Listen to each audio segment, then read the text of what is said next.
and also for the protection of the vulnerable. I commend the bill to the House. Sue Moroney. Well, thank you, Mr Speaker, and thank you to David Bennett, who's just said this will be a bleeding heart. Well, I am internalising, actually, a complicated situation, because what we've got here is a situation where we've been convinced, or at least the media has been used to try and convince New Zealanders that there is a very real and imminent threat of boat people arriving on our shores and invading our country.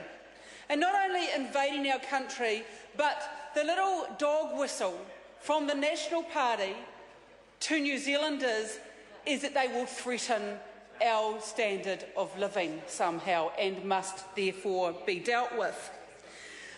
But when the boat that was supposedly on its way to New Zealand sometime around the Christmas holiday period didn't materialise, and questions were asked of the then Minister to give some evidence to that situation that had been drummed up through the media, there was none. There was no evidence that could be offered by that government that there indeed was a ship full of refugees on their way to New Zealand shores. So, John Key, you know we can't legislate for your ghost ships. We're not going to legislate for your ghost ships on this side of the House, because that's in fact what the national government is asking us to do.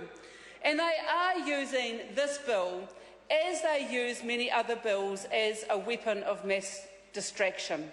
Because that's what they are in fact trying to do here, is to try to distract from the many problems that that government faces today. Just look at today, for example, Mr Speaker.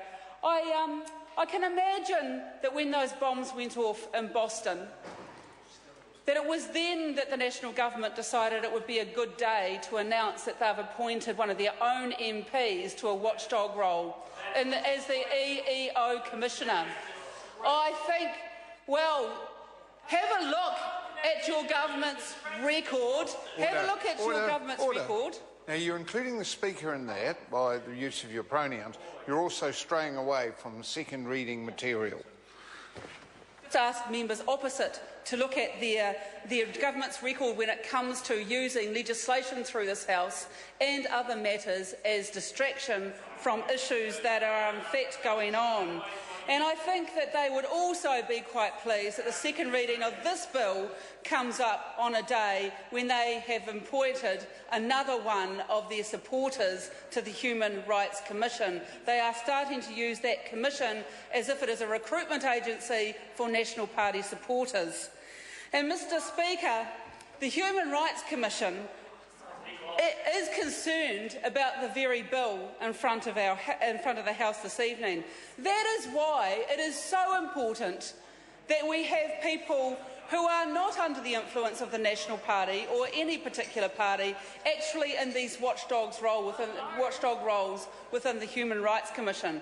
Because bills like this that actually do contravene human rights understandings and conventions and legislation actually need good, strong watchdogs in place to be able to actually come out against the government when they do these things. And that's why the way in which that government is using the Human Rights Commission is just so wrong. But I want to come back more explicitly to the details of this particular bill, Mr Speaker, because we had the member for Hamilton East, David Bennett, speak before, and it was very, very disappointing, because he comes from a city, well, he doesn't come from that city, but he's now in the city where there are actually a large number of refugees, and there are actually a large number. Well, the member asked where I voted at the last election. I voted in Hamilton West. If he must know. Well, I can prove it if that's what he wants the House's time taken up with. But of course I voted in the electorate of Hamilton West in the last election. I'm not sure what the point is that he's trying to make.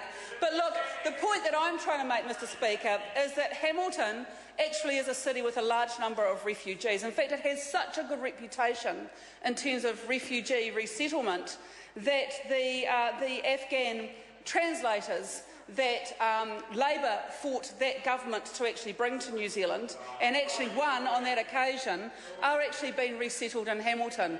Because I'm really proud to say that in that city, and it took me a little while to work this out, that we actually have one of the best processes, and it can always get better, so it's by no means perfect. But we actually have a migrant resource centre where a whole lot of services who cater for migrants and refugees are co-located in one area. And it makes a real difference in terms of the ability of those organisations to actually resettle refugees and migrants in a fashion that makes them quite included and are welcomed into the community. And I think one of the most touching things that happens on a regular basis in Hamilton is the porphyry that happens when new refugee families are welcomed into our community. It really is a very embracing situation. But contrast what's happening in Hamilton and the welcome and the porphyry that those refugees are given with this piece of legislation, this dog-whistling piece of legislation that actually is all based on something that has never happened, that there has never been a threat of even happening, and uses that ghost scenario to actually try and do a dog whistle to the rest of the New Zealand population. Mr Speaker, that I think is really an outrageous thing to do. It's outrageous because it actually undermines and puts the other New Zealanders in a really bad context, because that government actually thinks that New Zealanders are silly enough to actually respond to this in the way that they hope that they will. And what they hope they will do is that they will start to blame other people for the sort of things that government's doing, like not getting on top of the recession and all the things that are creating problems for New Zealanders today.